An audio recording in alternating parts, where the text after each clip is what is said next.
থাকলে কিভাবে জান্নাতের মালিক হওয়া যাবে, বাবা থাকলে কিভাবে জান্নাতের মালিক হওয়া যাবে। আমার নবী কই শোনো, দুইজনের একজনও যদি থাকে এদের খেদমত করে দোয়া নাও। মা যদি প্রাণ খুলে তোমার জন্য দোয়া করে, আল্লাহ তোমার তাকদীর ভালো করে দিবে। মা যদি তোমার জন্য বদদোয়া করে, আল্লাহ তোমার তাকদীরে পোখা দিয়ে দিবে। তুমি দেখতেছো ভালো চলতেছো, বাবা যদি তোমার জন্য অভিশাপ দিয়ে দেয়, মা যদি অভিশাপ দিয়ে দেয়, এই অভিশাপ মোচন না হওয়া পর্যন্ত তোমার মৃত্যু হবে না। আমার নবী কই শোনো, এই জগতের মানুষেরা হযরত আবু হুরায়রা নবী পাকের দরবারে ইসলামের কালেমা পড়লেন, মুসলমান হয়ে বাড়ির মধ্যে গেলে আবু হুরায়রা তার মাথারে মারে। নবীর সাহাবী নবীর দরবারে দৌড় দিছে। আমার নবী জিগায়, আবু হুরায়রা দাঁড়িয়ে আছো কেন, বসো। আবু হুরায়রা কেন, নবী গো একটা নালিশ, আমার ছোট্ট নালিশ। হুজুর আপনার দরবার থেকে আমি আমার বাড়িতে গেলে পরে মা আমাকে মারে, রিপিট করে আসছি।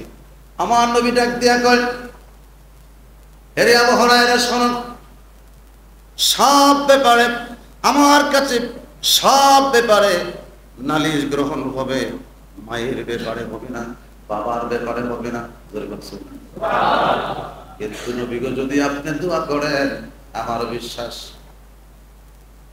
আমার নবীকে দোয়া করব, হুজুর আমার বিশ্বাস আপনি তো রহমতের নবী।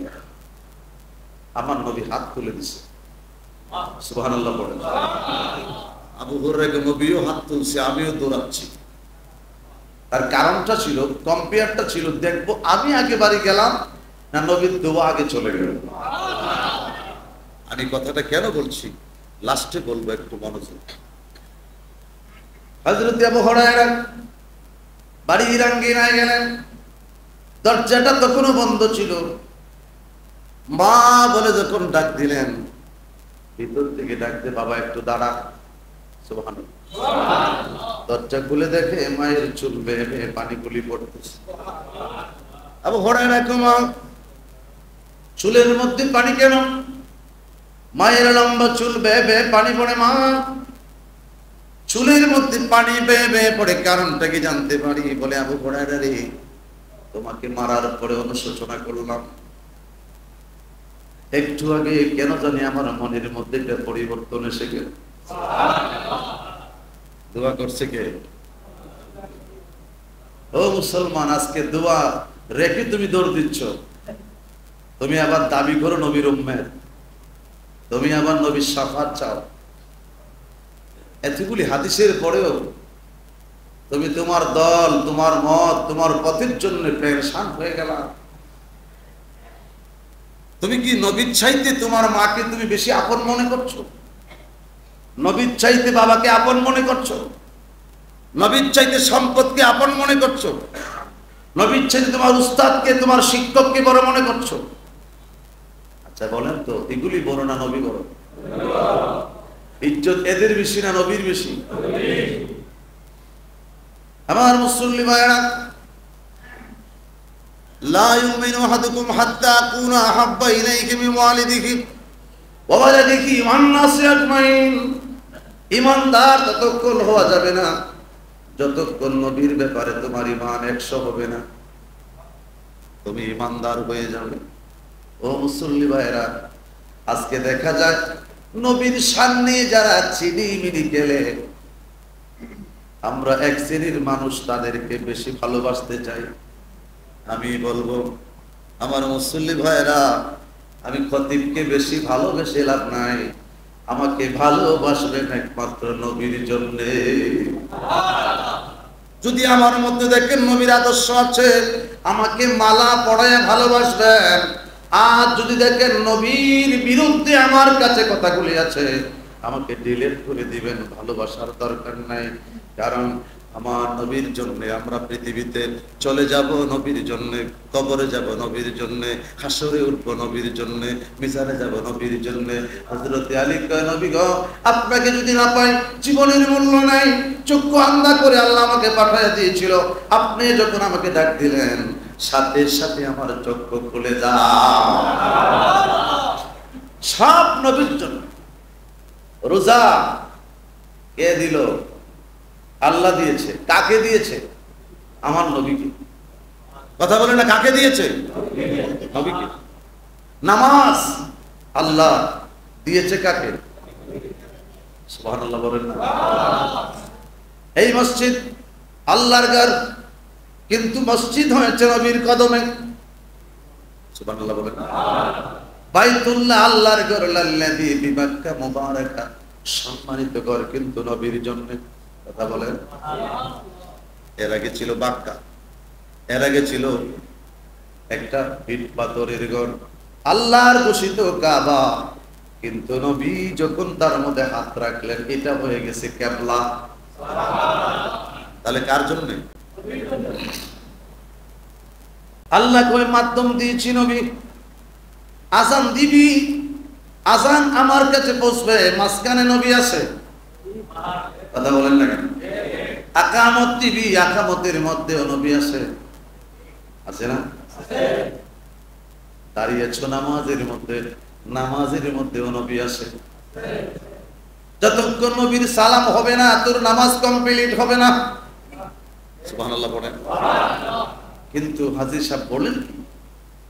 আল্লাহ কয় না, নবী ছাড়া তোর জীবনটা শূন্যহীন, মূল্যহীন, তোর সম্পদ, তোর সংসার, সব কিছুর মধ্যে আমার নবী। যেরকম তোর জীবনের মধ্যে আমার নবী, তুই রুকু করলেও আমার নবী, সেজদা করলেও আমার নবী, তাশাহুদ করলেও আমার নবী, মিম হা মিম দাল চারটার মধ্যে নামাজ আমি কমপ্লিট করে দিয়েছি। জোরে বলি আল্লাহু আকবার।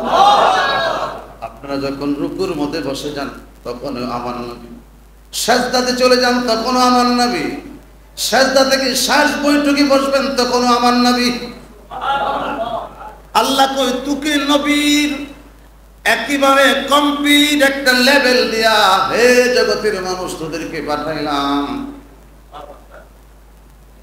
আমি আল্লাহ পাক নামাজটা দিয়েছি নবীর নামের ভিতরে। সালাম দিবে নবী, আসসালামু আলাইকুম ওয়া রাহমাতুল্লাহ, রহমতকে আমার নবী। সুবহানাল্লাহ। আমার ভাইরা, আবু হুরায়রা কেমন এত তাড়াতাড়ি তোমার পরিবর্তন কর? জানি না রে বাবা, কয়েক মিনিট আগে আমার ভিতরে একটা পরিবর্তন এসে গেল।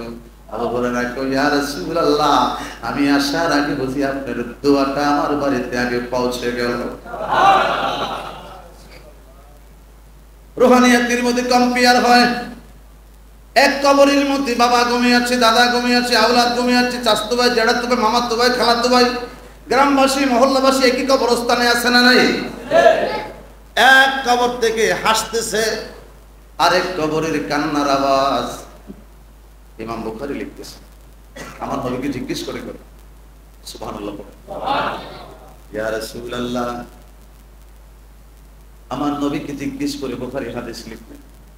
রুহানি হাসতেছে, জিজ্ঞেস করে তুমি হাসো কে? তো আলহামদুলিল্লাহ, আমি একটা সন্তান রেখে এসেছি, একটা রোজাও সে মানে ছাড়ে নাই, একটা ওয়াক্ত নামাজও ছাড়ে নাই, একটা তারাবিও ছাড়ে নাই, সে দান খয়রাতও কম করে নাই, সব আল্লাহ বোনাস আমার কবরে বাসায় দিয়েছে। আরেকটা রুহানি কান্দে, তুমি কান্দো কেন? ওই জন্য কান্দি, আমার কপালে তো খারাপ, আমার ছেলেটা রমজান হওয়ার পরে মসজিদে যায় না, সম্পদ টাকার পরেও সে সাদকা করে না, এত সুন্দর মাস পাওয়ার পরে সে বুঝে না, বিভোর হয়ে গেছে। আমার কলিজা রুহানিয়াতের মধ্যে আমি কষ্ট পাই এই সন্তানটাকে রেখে আসার কারণে। সুবহানাল্লাহ। ইমাম বুখারী দুইটা হাদিস পাশাপাশি টানলেন।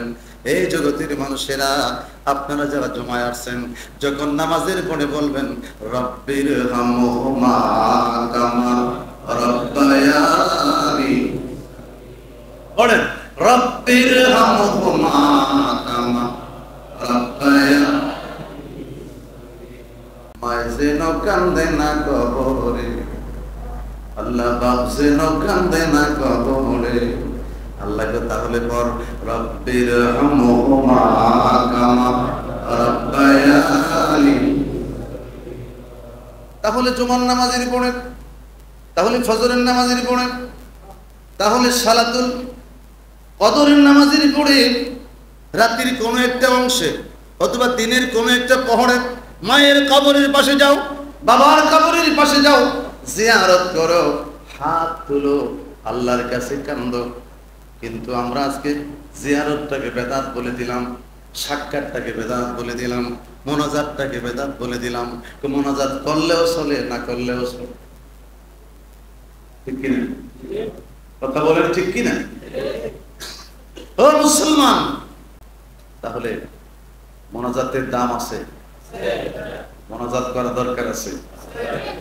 দেখেন, যে কথা বলতেছিলাম, ইমাম বুখারী বলেন আমার দৃষ্টি চলে গেল, আমি দেখতেছি না। আমি আমার বাসায়, আমার বাড়ির মধ্যে ক্রমে আমার মা তখনও জিন্দা দুনিয়াতে আছে, সুবহানাল্লাহ। আমার মা আমার জন্য কান্না করে, ইমাম বুখারী লিখতেছে, আমার মা আমার জন্য কান্না করে, তাহাজ্জুদের মুসাল্লায় কান্দে।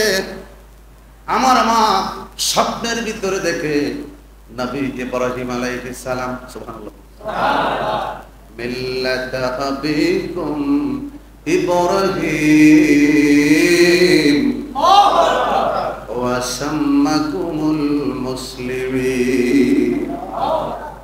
জাতির পিতা এমনিতে আল্লাহ ঘোষণা দেয় নাই, কুরআনের কারিমে আল্লাহ বলেছেন, হে মুসলমানদের জাতির পিতা, এই জাতির সব তোমার মধ্যে আমি আল্লাহ রিলি করে পাঠিয়ে দিব। উনি জগতের একজন লেখক, জগতের একজন গবেষক ইমাম বুখারী, আল্লাহর খলিল ইব্রাহিম রুহানিয়াত থেকে বুঝতে পারলেন, সুবহানাল্লাহ। এনার মায়ের সাথে ইব্রাহিম খলিল স্বপ্নের ভিতরে দেখা দিয়ে কয়, হে বুখারীর মা, চিন্তা করিও না, শেষ নবী, শ্রেষ্ঠ নবী, শ্রেষ্ঠ নবী দিলে মোড়ে তরিয়ে নিতে রোজ হাসরে, পথে না বলি তাই তো দিলাম আল কুরআনের বাণী, খোদা তোমার মেহের। এই সুন্দর ফুল, এই সুন্দর ফল, মিঠা নদীর পানি, খোদা। আল্লাহর খলিল ইব্রাহিম আলাইহিস সালাম স্বপ্নের ভিতরে বলে, হে বুখারীর মা, শেষ নবী যিনি, শ্রেষ্ঠ নবী যিনি, তিনার উপরে 100 বার দরুদ শরীফ পড়ো, 100 বার দরুদ শরীফ পড়ে তাহাজ্জুদের মুসাল্লায় তুমি আমার আল্লাহর কাছে হাত তোলো, তোমার সন্তানের চোখের জ্যোতি আল্লাহ আবার ফিরাইয়া দিবে। এই স্বপ্ন দেখে আর বলে ইমাম বুখারীর ইমাম আবার দরুদ শরীফ পড়লেন, আবার হাত তুললেন, হাত তুলেন, মোনাজাত করে সুন্দর করে বললেন, হে আল্লাহ, বলুন সুবহানাল্লাহ, আমার সন্তান যদি ইসমাইল দৃষ্টি চলে যায়, আমি মা থাকতে একটুকুন পরে, কয়েক মিনিট পরে ইমাম বুখারীকে আমি মার সামনে দাঁড়িয়ে বললাম, মা গো, হাতটা তুলো, হাত নামায়া দাও রে মা, আল্লাহ তোমার কথা কবুল করে নিয়েছে, আমি আবার আমি চোখের দৃষ্টি ফিরে পাইলাম। দোয়ার দাম আছে না নাই? আমার মুসল্লি ভাইরা, ইমাম বুখারী বলেন, আমি আল্লাহ আমাকে এমন দৃষ্টি দিয়েছে, আকাশে যখন চাঁদ উঠে যেত, চাঁদের জ্যোৎস্না রাতে আমি হাদিস লিখতে পেরেছি, আমার আলোর প্রয়োজন হয় নাই, দুনিয়ার কোন মশালের প্রয়োজন হয় নাই। আল্লাহ এমন জ্যোতি আমি বুখারীর চোখের মধ্যে ঢেলে দিয়েছে, আমি সাথে সাথে আমি নবীর হাদিস লিখতে পারতাম। জ্যোৎস্না রাতে আমি হাদিস লিখতে পারতাম, সুবহানাল্লাহ। আল্লাহ কয়, শোনো, মা এমন এক জিনিস, আজকে তোমার মা নাই, হুজুর আমার তো মা নাই, আমি কার কাছে চাবো? ইমাম বুখারী বলেন, তোমার মায়ের সাথে যারা চলাফেরা করেছে, সুবহানাল্লাহ বলেন, এদের কাছে যাও, যারা জীবিত থাকলে। চাচি বা যেটাই লাগে, ওরে যদি তুমি একটু দুটো কমলা দাও, 100টা টাকা দাও, একটা কিছু দাও, উপটুকন দিয়ে যদি তার মুখে হাসি ফোটাতে পারো, তুমি যেন তোমার মায়ের মুখে হাসি ফোটাতে। আমার ভাইয়েরা, হুজুর আমাদের বাবা নাই, বাবার সাথে যারা চলাফেরা করেছে এদেরকে কষ্ট দিস না, এদেরকে আঘাত দিস না, এদের কাছে যা। চাচা কেমন আছেন, দিনটা কেমন যাচ্ছে, চলেন আপনাকে নিয়ে একটু হাঁটতে হাঁটতে ভালো একটা জায়গায় চলে গেলেন, ভালো কিছু খাওয়ালেন, ভালো কিছু উপহার দিলেন। বৃদ্ধ মানুষটা মনের মধ্যে শান্তি লাগবে, আহারে তার আজকে বাবা দুনিয়াতে নাই, আমাকে দেখে বাবার মতো আদর করলো। আল্লাহ এই যে মন থেকে ডাক দিয়েছে, আল্লাহ তুমি যেন তোমার বাবার মুখে খাবার দিলাম।